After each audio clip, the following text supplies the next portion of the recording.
Hello and welcome to you all. In the last class we have seen what are classes and objects. Okay, so I hope the introduction of the classes and objects was clear to you. In today's class we are going to start how to create a class. Class को कैसे create करते हैं. So class को create करने का syntax क्या होता है. यहाँ होता है स्पेसिफायर. अब स्पेसिफायर का मतलब होता है एक्सेस स्पेसिफायर. ये हम 3 मोड्स में बना सकते हैं, पब्लिक, प्राइवेट एंड प्रोटेक्टेड. और एक और मोड होता है डिफॉल्ट. 4 मोड्स होते हैं. तो यहाँ पे ये 4 वर्ड्स में से हमको कोई एक वर्ड लिखना होता है, पब्लिक, प्राइवेट या प्रोटेक्टेड. ये मैं एग्जाम्पल जब समझाऊंगी तब आपको समझ में आएगा. देन क्लास और क्लास का नेम. ओके, तो क्लास बनाने का तरीका क्या होता है, स्पेसिफायर, क्लास और क्लास का नेम.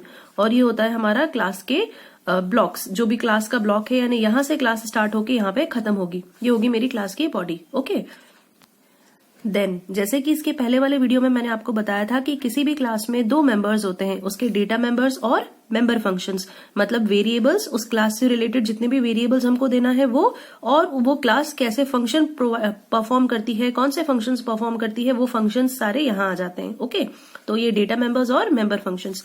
तो बेसिकली ये है हमारा क्लास का सिंटैक्स. चलिए एक एग्जाम्पल देखते हैं. सपोज अगर मैं रेक्टेंगल की बात करूं, अगर मैं ये कहना चाह रही हूं कि रेक्टेंगल जो है वो एक क्लास है, अपन को रेक्टेंगल क्लास बनानी है. ओके, तो इसकी प्रॉपर्टीज यानी कि इसके जो कैरेक्टरिस्टिक्स क्या हो जाएंगे उसके, वो हो जाएगा उसका लेंथ एंड उसका ब्रेथ, राइट. तो इसके जो डेटा आइटम्स हैं, ओके, डेटा आइटम्स या जो कैरेक्टरिस्टिक्स या प्रॉपर्टीज मुझे लेनी होंगी, वो क्या लेनी होंगी, length and breadth. Okay, I hope ये आपको समझ में आ रहा है. देन फंक्शंस या जो मेथड्स ये क्लास परफॉर्म करेगी, ये जो रेक्टेंगल क्लास है किस तरह के फंक्शंस या मेथड्स परफॉर्म करेगी. रेक्टेंगल का क्या क्या कैलकुलेट कर सकते हैं अपन, एरिया कैलकुलेट कर सकते हैं, राइट. देन पेरीमीटर कैलकुलेट कर सकते हैं. ओके, तो मैं क्या करूंगी, जो मैं डेटा आइटम्स लेने वाली हूँ इस क्लास के अंदर, वो लूंगी मैं लेंथ एंड ब्रेथ, एंड जो फंक्शंस परफॉर्म करवाऊंगी या फंक्शंस लूंगी वो क्या लूंगी मैं, एरिया एंड पेरीमीटर. ओके, तो चलिए रेक्टेंगल क्लास बना के देखते हैं कैसे बनाते हैं. If you can see this example, मैंने क्या किया, मैंने क्लास बना दिया रेक्टेंगल क्लास. ये देखिए मैंने एक्सेस स्पेसिफायर यहाँ क्या लिया है, पब्लिक. मैंने बताया था आपको पब्लिक, प्राइवेट, प्रोटेक्टेड, ये तीनों में से कोई भी आप ले सकते हो. तो अपन ने क्या लिया यहाँ पे, अभी पब्लिक ले लिया. ओके, तो मैंने लिखा पब्लिक क्लास रेक्टेंगल. ये क्लास का ब्रैकेट स्टार्ट किया मैंने. यहाँ पे मुझे 2 वेरिएबल्स देने थे लेंथ और ब्रेथ के लिए, तो मैंने लेंथ के लिए दे दिया a और ब्रेथ के लिए दे दिया b, और दोनों की वैल्यू मैंने यहाँ पे इनिशियलाइज कर दी है ना, दोनों को मैंने इनिशियल वैल्यू दे दी. फिर मैंने एक फंक्शन बनाया एरिया. ये देखिए ये मैंने फंक्शन बनाया हुआ है एरिया, पब्लिक वॉइड एरिया, ये फंक्शन का बॉडी हो गया. यहाँ पे मैं कुछ भी फंक्शन में जो भी चीज मुझे कैलकुलेट करनी है वो लिखूंगी. ओके, तो मुझे क्या कैलकुलेट करना है, अभी एरिया का मतलब क्या होता है, a इंटू बी है ना. तो मैं क्या लिखूंगी, इंटीजर c एक वेरिएबल ले लेते हैं जहां पे अपन लिखते हैं a इंटू बी, यानी इस फंक्शन के अंदर क्या चीज परफॉर्म होगी, a इंटू बी परफॉर्म होगा, यानी कि इसका एरिया कैलकुलेट होगा.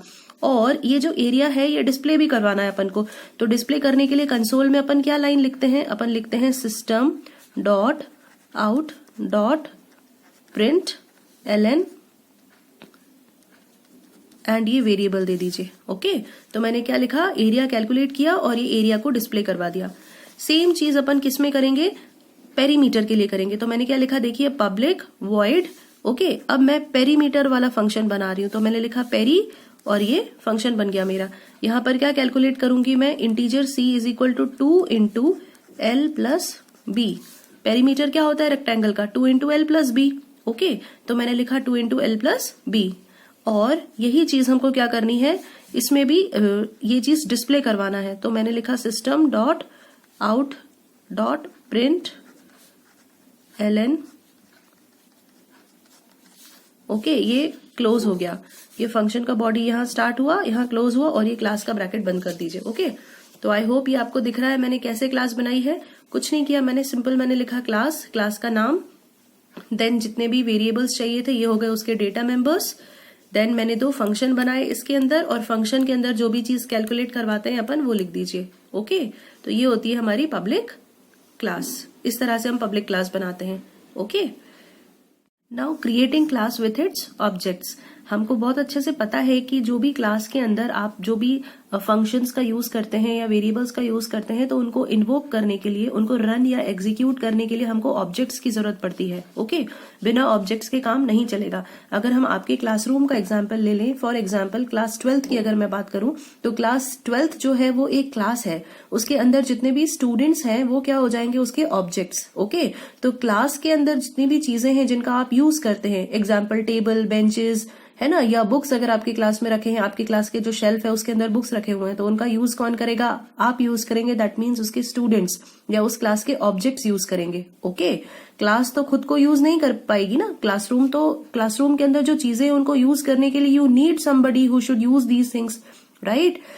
सेम वे अगर मैं सॉफ्टवेयर की बात करूं, है ना, या सॉफ्टवेयर टर्म्स में बात करूं, तो क्लासेस के अंदर आपको उनके ऑब्जेक्ट्स क्रिएट करने पड़ते हैं और ऑब्जेक्ट्स ही उनके फंक्शंस को या उनके मेंबर्स को यूज कर सकते हैं। ओके, तो हम सेम क्लास पढ़ेंगे अभी, जो रेक्टेंगल क्लास मैंने आपको बताई वही क्लास, एग्जैक्टली सेम क्लास मैंने लिखी है और उसी के ऑब्जेक्ट्स मैं आपको क्रिएट करके दिखाऊंगी। ओके, तो चलिए ये देखिए यहां से क्लास स्टार्ट हुई हमारी, पब्लिक क्लास रेक्टेंगल। इसके अंदर हमने दो मेंबर्स दे दिए, integer a is equal to 6, integer b is equal to 6। Okay, मैंने यहाँ पे कुछ नहीं दिया है, मतलब ये बाय डिफॉल्ट वैल्यू ले लेगा। नाउ अब ये देखिए पब्लिक वॉइड एरिया, एरिया के अंदर मैंने क्या कैलकुलेट किया, c is equal to a into b, जैसे कि मैंने आपको समझाया। देन ये मैंने लाइन दे दी सो दैट ये एरिया प्रिंट हो जाएगा। ओके, जब आप इस फंक्शन को इन्वोक करेंगे, इस फंक्शन को कॉल करेंगे तो क्या होगा, एरिया कैलकुलेट होके एरिया प्रिंट हो जाएगा। देन नेक्स्ट फंक्शन मैंने पेरीमीटर के लिए बनाया है, पेरी, है ना, ये मैंने वैल्यू कैलकुलेट कर दी और ये मैंने डिस्प्ले करवा दी। ओके, अब बनाएंगे हम मेन क्लास। अब मेन क्लास हमको सबको अच्छे से पता है मेन क्लास क्या होती है। जब भी हम किसी क्लास की बात करते हैं तो ये उस क्लास के फंक्शंस होते हैं। ओके, लेकिन ये जितने भी फंक्शंस या जो भी चीजें हैं ये तब तक इन्वोक नहीं हो सकती जब तक आपकी क्लास के अंदर मेन फंक्शन ना हो। मेन फंक्शन वही होता है जो किसी भी क्लास को रन करता है या एग्जीक्यूट करवाता है। तो मेन फंक्शन अपन कैसे बनाते हैं, public static void main. Okay, ये मेन फंक्शन बनाने का तरीका होता है, public static void main string args, then ये ब्रैकेट्स, देन दिस थिंग। ठीक है, अब ये कर्ली ब्रैकेट यहां से स्टार्ट हुआ, यहां फिनिश हुआ, ये है मेन फंक्शन। ओके, इसी के अंदर हम रन करवाएंगे अपनी क्लास को। नाउ अगर आपको किसी भी क्लास का ऑब्जेक्ट बनाना है तो ऑब्जेक्ट कैसे बनाते हैं, ऑब्जेक्ट बनाने का क्या तरीका होता है। सबसे पहले आप लिखते हैं क्लास का नेम, देन ऑब्जेक्ट का नेम। ऑब्जेक्ट नेम कोई भी वेरिएबल हो सकता है, कुछ भी वेरिएबल, मैंने क्या ले लिया, obj1। ओके, तो अपन कैसे बनाएंगे, सबसे पहले अपन लिखेंगे class name, then object name equal to new. New keyword का यूज करना पड़ता है आपको। ओके, न्यू कीवर्ड, और ये क्लास का कंस्ट्रक्टर होता है। कंस्ट्रक्टर मतलब वो फंक्शन जिसका नेम सेम क्लास के नेम के जैसा होता है। मेरी क्लास का नाम क्या है, रेक्टेंगल, तो फंक्शन का नाम मैंने यहाँ क्या लिखा है अभी, रेक्टेंगल, है ना। तो जो फंक्शन का नाम क्लास के नेम के जैसा होता है उसको हम बोलते हैं कंस्ट्रक्टर। अभी के लिए सिर्फ इतना समझ लीजिए। ओके, तो ऑब्जेक्ट कैसे बनाया, मैंने कुछ नहीं किया, अपन लिखेंगे क्लास का नाम, ऑब्जेक्ट का नाम इक्वल टू न्यू, फिर क्लास का नाम और ब्रैकेट्स, सेमीकोलन। ओके, तो मेरा ये ऑब्जेक्ट 1, ये जो obj1 है, ये मेरा पहला ऑब्जेक्ट बना है किस क्लास का, रेक्टेंगल क्लास का। ओके, अब इस ऑब्जेक्ट की हेल्प से ही आप क्या कर सकते हो, इसके फंक्शंस को कॉल कर सकते हो। फंक्शन क्या था, एरिया, और फंक्शन क्या था, पेरीमीटर, ये दो फंक्शंस हैं। ओके, तो इस ऑब्जेक्ट की मदद से कॉल करते हैं, डायरेक्ट नहीं कॉल कर सकते। तो मैं मेन क्लास के अंदर ऑब्जेक्ट बनाया मैंने और उसको कॉल कैसे कर रही हूँ, obj1 डॉट पेरी। कॉल करने का तरीका क्या होता है, क्या सिंटैक्स होता है, ऑब्जेक्ट का नाम लिखिए, डॉट नोटेशन होता है, मतलब डॉट फुल स्टॉप लगाइए, फिर फंक्शन का नाम लिखिए। ओके, तो मैंने लिखा obj1 डॉट फंक्शन का नाम, फिर दूसरा फंक्शन भी कॉल किया, obj1 डॉट एरिया। ओके, तो क्या होगा, जैसे ही ये लाइन पढ़ेगा हमारा कंप्यूटर, हमारा सिस्टम जैसे ही ये लाइन पढ़ेगा तो वो सीधे कहाँ पहुंच जाएगा, ऊपर इस फंक्शन को कॉल करेगा, यहाँ पहुंच जाएगा, तो वो ये कैलकुलेशन परफॉर्म करवा के ये चीज डिस्प्ले कर देगा आपके लिए। ओके, चलिए एक और ऑब्जेक्ट बना के देखते हैं। सेकंड ऑब्जेक्ट कैसे बनाया, रेक्टेंगल, ऑब्जेक्ट का नाम equal to new rectangle brackets. Okay, ये दूसरा ऑब्जेक्ट बना दिया सेम क्लास का, रेक्टेंगल क्लास का। अगर मुझे A1 ऑब्जेक्ट बनाना है तो आप कैसे लिखेंगे, rectangle A1 equal to new rectangle. Okay, I hope this is clear.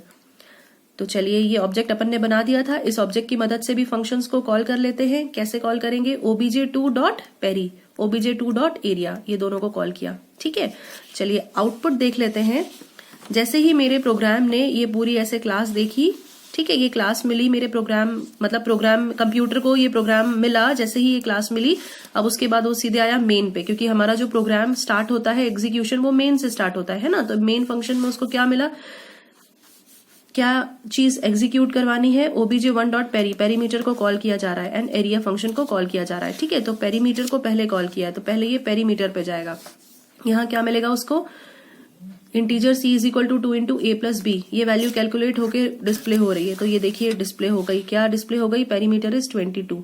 22 क्यों आया, क्योंकि हमने जो इनिशियल वैल्यू दी है अपने लेंथ एंड ब्रेथ को, यानी कि इन दोनों वेरिएबल्स को क्या दी है, 6 and 5। ओके, तो 6 and 5 अगर मेरे लेंथ एंड ब्रेथ है तो उस हिसाब से मेरा जो पेरीमीटर बनता है वो क्या बनेगा, 22। 6 प्लस 5 इज 11 एंड उसको मल्टीप्लाई किया 2 से, दैट बिकम्स 22। देन एरिया क्या हो जाएगा, 6 plus 5 is multiplied, okay, so that is 30।